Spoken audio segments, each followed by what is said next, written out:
Rapaziada, aquela derrota sim, que sai com gosto ruim, mas pelo que a gente estava vendo nos primeiros minutos de jogo, ao invés de ser um 6, 7, 8-0, o Goiás sai com um sentimento ruim de ter buscado o placar e ter quase carimbado já tanto a sua permanência matematicamente, que pode acontecer no jogo agora em pouco, né, entre Atlético Goianiense e Santos, quero conversar com vocês, e principalmente, né, a classificação para a Copa Sul-Americana. Mesmo assim, inclusive até fiz algumas críticas pesadas, né, no intervalo do jogo lá no Instagram, mas o time mostrou novamente essa recuperação dentro da partida. Entrou muito mole, algo que não dá para entender você enfrentando o vice-campeão da Copa Libertadores e Goiás, convenhamos, não atingiu o seu objetivo ainda. Tudo bem, a chance de rebaixamento é muito remota, não vai acontecer, mas para a classificação para a Copa Sul-Americana, um ponto hoje, uma vitória, seria sim muito importante. Então os jogadores pelo menos deveriam ter entrado com esse espírito, como foi, né, nos últimos 60, 70 minutos de jogo nessa partida lá na Arena da Baixada. Esse será o principal assunto que quero conversar com vocês aqui no nosso vídeo de hoje. Quem foi bem, quem foi mal nessas mudanças do técnico Jair Ventura para esse jogo contra o Atlético Paranaense em Curitiba. Será que mexeu mal? Poderia ter começado o jogo com uma outra formação. Quero trazer aqui os detalhes, quem jogou, inclusive para você que não assistiu esse jogo também, né? Muitos, inclusive, acredito que não conseguiram acessar a plataforma para acompanhar o jogo. Quero tentar trazer o que eu enxerguei, né, nesse duelo. Infelizmente, a derrota por 3-2 na Arena da Baixada. Esse será o principal assunto que quero conversar com vocês. Só antes de começarmos, eu peço para você deixar seu like, também se inscrever no nosso canal e ativar as notificações para sempre receber os vídeos novos, né, aqui no YouTube do Goiás, assim também como o link do nosso apoiador aqui do canal, o Brasil Lava Rápido. Lá você encontra ducha rápida para o seu veículo a partir de R$11, isso mesmo, o Brasil Lava Rápido, que tem 5 unidades espalhadas em Goiânia e região, sendo 3 delas só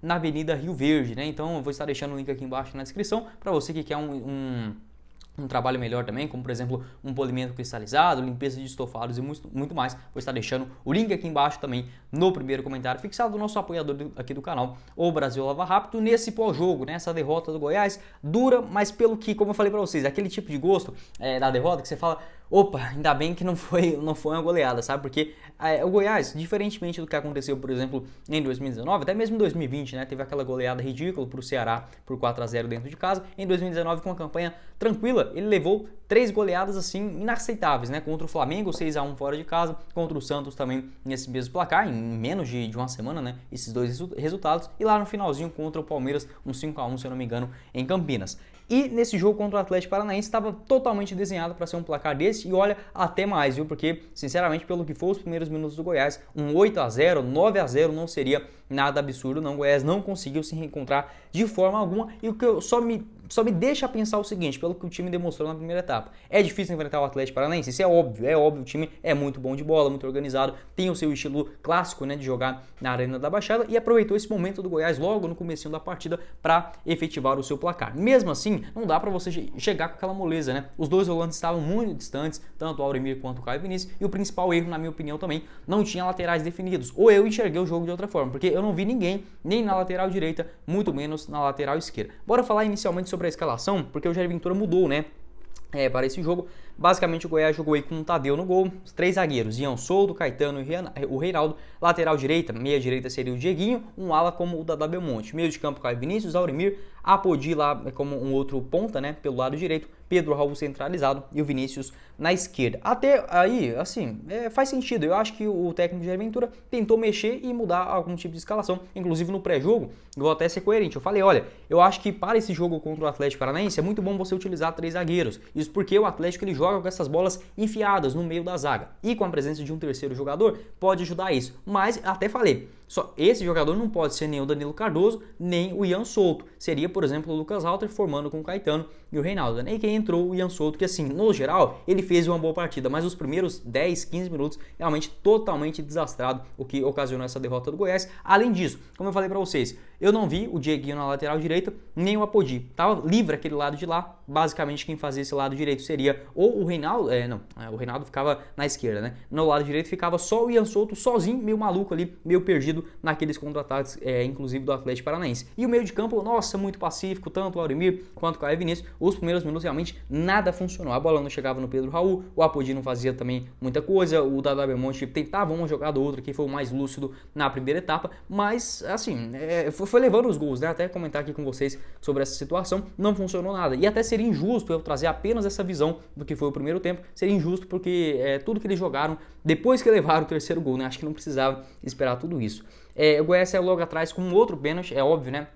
O Goiás, todos os jogos ele vai ter pênalti contra nesse Campeonato Brasileiro, e quanto o Ian Souto também. Olha, eu entendo, isso é uma outra coisa também que eu acabei aceitando já no futebol. Se você quiser ter um zagueiro bom e jovem, você vai ter que pagar o preço dele errar muitas vezes vestindo a sua camisa. E aí você vai estar disposto, se ele vai errar na Série A ou no Campeonato Goiano. E aí eu acho que entra o principal erro do Goiás de não utilizar o Campeonato Goiano para a maturação desses jogadores. Você lembra do David Duarte, o tanto que ele errou antes de virar um bom zagueiro no Goiás? Na minha opinião, o Ian Souto é a mesma coisa e é totalmente compreensível, porque eu tenho 20 anos de idade, eu mesmo se eu jogasse, olha cara, você colocar no meio de jogadores de 30, 32, vai falhar, entendeu? E assim, vem fazendo um bom Campeonato Brasileiro no geral, né? Inclusive marcou seu primeiro gol como profissional, vou até checar essa informação aqui pra vocês, mas assim, é normal essa oscilação, mas não pode acontecer em um jogo importante da Série A do Campeonato Brasileiro. Então vamos lá primeiramente ao jogo, né? O Goiás já sai atrás logo aos 6 minutos, um pênalti.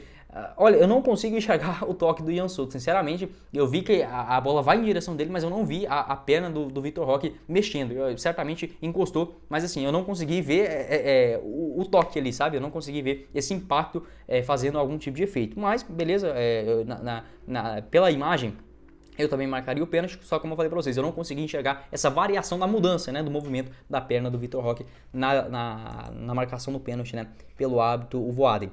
O Terans, né, batendo um pênalti e marcando logo aos 6 minutos. O Tadeu, obviamente, é muito difícil, né, dele pegar um pênalti. E logo aos 13 minutos, levando outro gol ali do Alex Santana, um chute colocadinho que a defesa ficou moscando, né. No geral, eu acho que até fez uma boa partida do Caio Vinícius e o Auremir. Mas no primeiro tempo ele estava assim, naqueles primeiros 15, 20 minutos, totalmente desconcentrado. Faltava o encaixe da marcação. Algo que o Goiás, olha, fez muito bem, por exemplo, naquele jogo contra o Corinthians. Um perdia na marcação, o outro já chegava para dar o bote. Passava de mais um, tinha um outro zagueiro atento ali atrás, né. Então isso faltou demais nesse jogo, Goiás levando um gol atrás do outro, né? O que certamente, assim, praticamente desmonorou, né, o time todo, e naquele momento a gente só podia imaginar uma goleada muito maior. O Goiás sofreu muito no lado direito, saiu inclusive o Caetano, que sentindo, né, ainda ali mais ou menos com uns 22, 23 minutos, e entrou o Hugo. Na mesma jogada, onde entra o Hugo, a bola vai lá no lado esquerdo do campo, livre de marcação, o Terans marcando o terceiro gol, né, de cabeça aos 29. E assim, você vai jogar num campo muito difícil, contra um adversário muito qualificado. Pode não ter um elenco de um Flamengo, um Palmeiras, um Atlético Mineiro, mas a gente tem que ver o Atlético Paranaense já como um clube grande. Não vamos tratar uma derrota pro Atlético como se fosse perder pro, a gente perdeu pro Avaí fora de casa. Não é a mesma coisa. Todo respeito também ao Avaí, que tá voltando assim como o Goiás, né, essa edição de Campeonato Brasileiro. O Atlético Paranaense é um dos grandes clubes do futebol brasileiro, e perder fora de casa lá, se antes já era normal com o Atlético sempre perdeu aqui no Serra Dourada pro Goiás, e o Goiás sempre perdeu lá na Arena da Baixada. Agora com esse timaço, né, muito bem investido, perder lá, assim, com todo respeito, olha, é a mesma coisa de você perder pro Atlético Mineiro, pro Internacional, pro Fluminense, pro São Paulo. A gente não quer perder esse tipo de jogo, mas naturalmente vai acontecer. Então não é uma derrota para descabelar tudo, mas esses primeiros 30 minutos do Goiás realmente foi chateado demais, né? Principalmente pelo que o time já demonstrou nesse Campeonato Brasileiro. Até fiz essa crítica em cima desse assunto. Não pode o time entrar tão relaxado achando que já cumpriu os objetivos da temporada. Mas tudo bem, vai perder uma hora, isso é óbvio, né? A gente não vai ficar 15 jogos de invencibilidade em um Campeonato Brasileiro tão difícil. Mesmo assim, por tudo que o time mostrou no campeonato, até mesmo esse poder de recuperação dentro da partida, fica esse gosto ruim e fala, pô, gente, por que vocês não entrou nesse jogo dessa maneira, né? Um pouco mais ligado e tendo um pouco mais de compromisso. Enfim, pelo menos serve de aprendizado para os próximos jogos. Uma derrota normal? Ok, mas pelo menos não ficou tão feio quanto parecia ser. Olha, sinceramente, para você que não assistiu esse jogo, os primeiros minutos do Goiás, eu achei, volta a bater nessa tecla, iria ficar uns 8, 9-0 tranquilo. Não seria 5, 4 gols não, seria 7, 8 para cima, porque realmente o Goiás jogou muito mal aqueles primeiros minutos. Passou esse sufoco? Então bora lá, né? Depois, antes disso, o Goiás já tinha melhorado. Até mesmo aquele terceiro gol, ele veio numa hora... Eu não diria que o Goiás mereceu fazer o gol antes disso, mas pelo menos ele se equilibrou, tentando uma jogada com o Dada Belmonte pelo lado esquerdo do campo, ou invertendo a jogada com o Vinícius, mas faltou muito no primeiro tempo o Marquinhos Gabriel, figura decisiva na segunda etapa, né? A bola vinha dos dois volantes, que são ruins, né, normal de saída de jogo, tanto o Auremir quanto o Caio Vinícius. O Dieguinho ficou meio sumido no lado direito, e assim, a única jogada do Goiás era o Dada Belmonte, pegava ali no lado esquerdo do campo, né, de ataque pelo lado do Goiás, tentava uma bola no Pedro Raul. Se ele não conseguisse fazer a parede, o Atlético já tomava a bola e o Goiás não ficava com essa sua segunda recuperação. Ou o Dada saía de lá e invertia o jogo no Vinícius no lado direito. Então assim, não teve nada, não teve profundidade, até teve um chute uma cabeçada do Pedro Raul, né? Um cruzamento único que o Abodi apareceu no jogo aos 25 minutos, o Goiás ali levantando essa bola na área com um certo perigo, até conseguia ficar um pouquinho com a bola, mas lá na frente não era tão desastroso como os primeiros minutos, mas levando o terceiro gol, né? Acabou ficando bem pior. Depois disso, olha, não foi um jogo ruim do Goiás depois do terceiro gol. O time não chegou a sofrer tantos contra-ataques assim, acho que teve um ou outro ali do Vitinho pelo lado esquerdo, inclusive foi até merecedor do seu gol. O Goiás teve uns dois escanteios, para ser justo aqui com o que eu lembro, consecutivos. O Pedro Raul chegando um pouquinho mais de bola para ele, para tentar pelo menos fazer essa parede e ao menos o gol saindo ali nos últimos minutos, né? A única chance do Atlético foi do Vitor Roque, né? Em cima do Reinaldo, que ele foi correndo ali para trás na marcação. E o Goiás marcando logo o seu gol ali ainda no finalzinho, na primeira etapa, com o zagueirão, o Ian Souto, né? Tão criticado e recuperou bem demais no jogo, né? Olha, sinceramente, pro cara sair dessa forma, eu se fosse o Jair Ventura já teria mudado o time, né? Na hora do segundo, terceiro gol, o Ian Souto já estava amarelado, inclusive conseguiu se recuperar na partida, escanteio batido pelo Dadá Belmonte e o gol ali do Ian Souto nos minutos finais. Uma boa impressão, o Goiás até tentou uma outra bola cruzada dentro da grande área e pro segundo tempo basicamente ficou assim: posse de bola, 52 pro Goiás, 52 pro Atlético, 48 pro Goiás, até equilibrado, precisão dos passes, 76 pro Goiás, 88 para o Atlético, finalizações 8-4 para os mandantes e escanteios, né? 1 para o Atlético e 2 para o Goiás. Então assim, o Atlético foi muito cirúrgico nas suas jogadas, o Goiás deu muito espaço, não dá nem para dizer assim que beleza, tem os méritos também do adversário, mas o Goiás deixou tão livre que era quase impossível, por exemplo, o Alex Santana ter errado aquele gol, que ele bateu colocadinho muito bem no canto do Tadeu, o Terans também livre de marcação para marcar o terceiro, e no primeiro gol também do pênalti, né, uma bobeira tremenda ali do Ian Souto, que cometeu o pênalti em cima do Vitor Roque. Então o primeiro tempo assim, não dá para dizer que, se a gente pegar os últimos 15 minutos do primeiro e os 45 da segunda etapa, o Goiás realmente foi muito bem dentro da partida. Para o segundo tempo, não precisou de tantas mudanças como parecia ser necessário, né? Quando estava levando 2, 3, a gente pensou que já ia sacar ali pelo menos uns 3, 4 jogadores. Ainda bem, não foi isso que aconteceu. Entrou no segundo tempo o Marquinhos Gabriel na vaga do Apodi, e aí aquele principal defeito do Goiás, que era a transição da zaga para o ataque com o Marquinhos Gabriel, aí sim começou um pouco mais de lucidez. E aí que eu bato num ponto também. Olha, é bom jogar com 3 zagueiros? Sim, mas jogar com 3 zagueiros e 2 volantes, olha, você pode enfrentar o Goiás dentro da realidade de Campeonato Brasileiro, nem com o Palmeiras fora, eu não vejo essa necessidade, tá? Eu não vejo a necessidade de 3 zagueiros e 2 volantes, acho que fica muito pesado. 3 zagueiros é legal? Acho bacana. 2 volantes também e deixar o Marquinhos Gabriel mais solto e o próprio Dieguinho? Também acho legal. Mas essa combinação de 3 zagueiros mais 2 na frente geralmente não costuma dar tão certo. No segundo tempo, pelo menos o Jair Ventura sacou uma boa ideia, que foi deixar o Marquinhos mais livre e o Dadá Belmonte e o Vinícius também um pouco com mais qualidade, né? O Dadá caindo mais pelo lado direito do campo e o Vinícius lá no lado esquerdo. Eu confesso para vocês que eu não vi o segundo gol, né, do Pedro Raul. Ele marcou ali aos 51, então 6 minutos da segunda etapa. Eu estava saindo ali da sacada, a internet caiu, aí eu peguei e coloquei o computador aqui pra dentro, só escutei a narração lá do pessoal da Feras do Esporte também, que eu tentei acompanhar um pouquinho, acabou que a internet que tava um pouquinho oscilando, deu pra ver só os minutos ali, o restante, né, com o canal do Casimiro lá na Twitch. Mas assim, não assistiu o gol, não sei quem deu assistência, pela narração parece que foi uma bobeira, né, do goleiro Bento do Atlético Paranaense, o Goiás conseguindo descontar logo nos minutos iniciais. Aí no segundo tempo ficou aquela maluquice do jogo muito bom, sabe? Acho que para quem assistiu esse jogo sem torcer,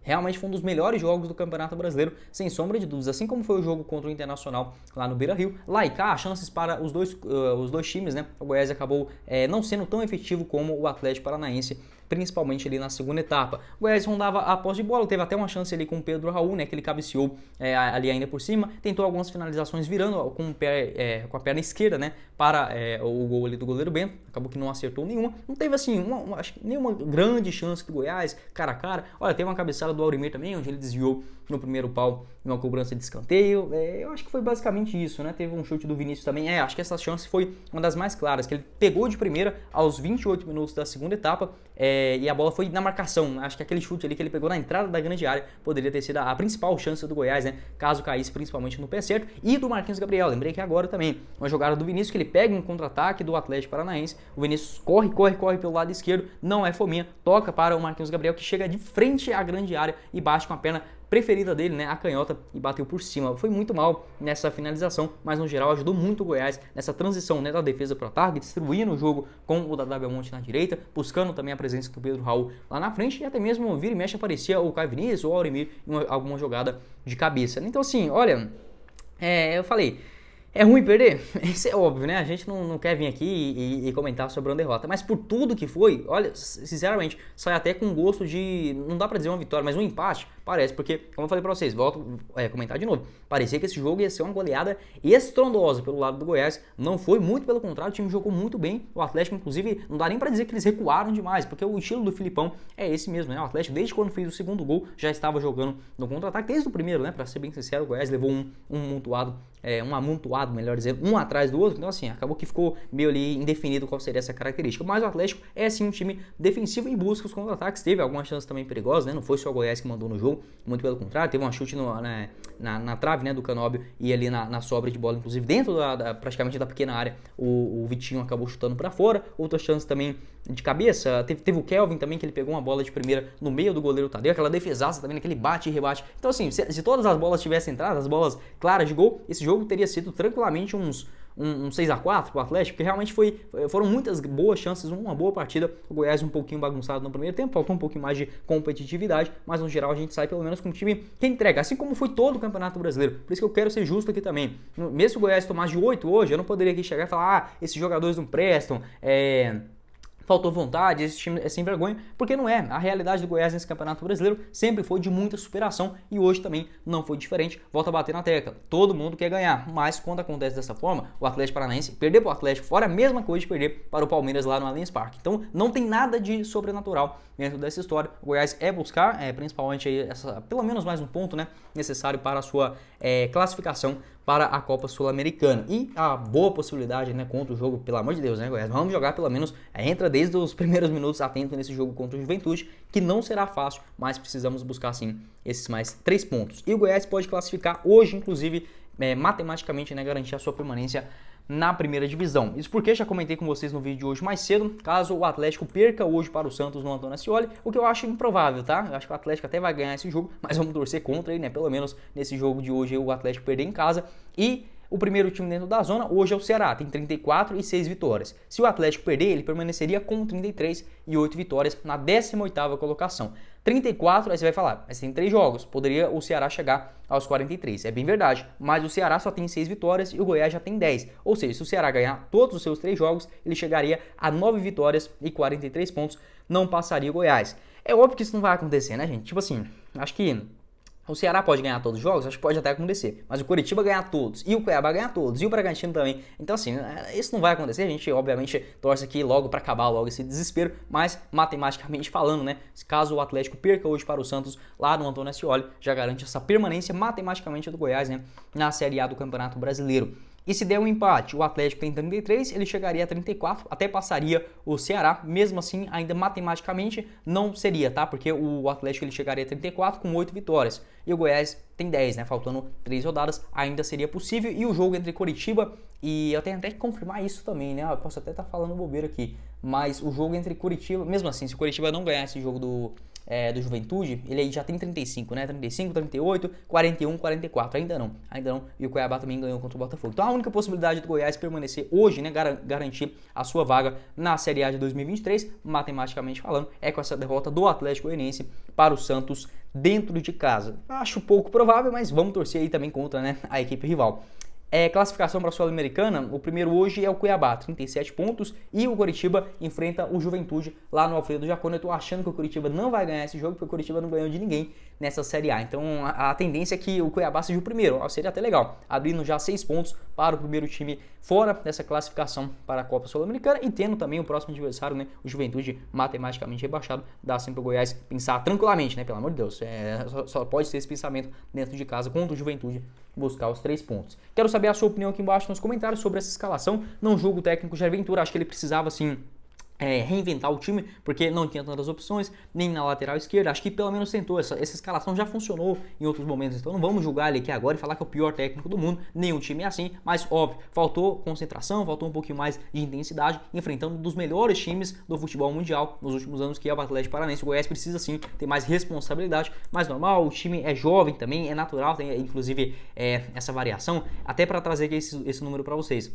Sabe quantos jogadores do Goiás jogaram a Série A no ano passado? Só o Aurimir. Então isso, cara, isso faz uma diferença assim muito grande. Os caras têm muita vontade, mas se a gente pegar toda a carreira, os únicos que já jogaram na Série A, o Tadeu, o Caetano teve alguns poucos jogos com a camisa do Coritiba, uns 2, 3, assim como o Reinaldo também, uns 2, 4 jogos com a Ponte Preta. O Dadá Belmonte nunca tinha jogado, o Caio Vinícius algumas partidas ali pelo Fluminense, mas nunca foi titular. O Auremi aí sim, né, titular no ano passado pelo Cuiabá. O Dieguinho também nunca havia jogado, o Apodi, né, já bem experiente no futebol brasileiro, o Pedro Raul e o Vinícius, mas o Vinícius não jogava desde 2017 na Chapecoense. Então assim, não é um time que está acostumado à primeira divisão. Isso mostra a raça desses caras para conseguir essa permanência do Goiás. Vamos torcer que matematicamente, já que a gente não fez a nossa parte, né, secar aí o rival nesse jogo de mais tarde. Gostei do empenho dos jogadores, de quem entrou no segundo tempo.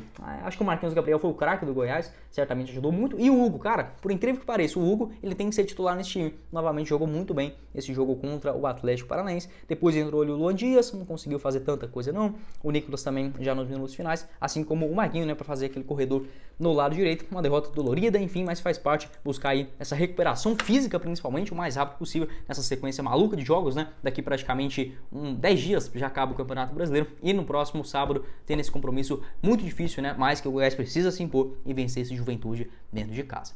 Quero saber a sua opinião aqui embaixo, né, nos comentários, sua avaliação, se você acha que eu falei alguma bobeira, se você concorda comigo, se você discorda, enfim, pode deixar a sua visão, quem pode ajudar nesse time e as mudanças para o próximo jogo contra a equipe do Juventude. Até confirmar aqui para vocês, nenhum jogador está suspenso, tá? Só o Dadá Belmonte e o Hugo, se eu não me engano, eles estavam pendurados, nenhum dos dois levou o cartão, apenas o Ian também não estava pendurado, se eu não me engano, então nenhum desfalque, né, para esse jogo dentro de casa. Mas foi o vídeo, eu espero que vocês tenham gostado. Não esqueça de deixar seu like, também se inscrever no nosso canal e ativar as notificações para sempre receber os vídeos novos, né, aqui no YouTube do Goiás News. Quem falou com vocês foi o Guilherme e nos vemos na próxima oportunidade, meus caros esmeraldinos. Valeu, galera! E o link aqui embaixo na descrição do nosso apoiador do canal, né, o Brasil Lava Rápido, vai estar aqui embaixo também no primeiro comentário fixado. Valeu!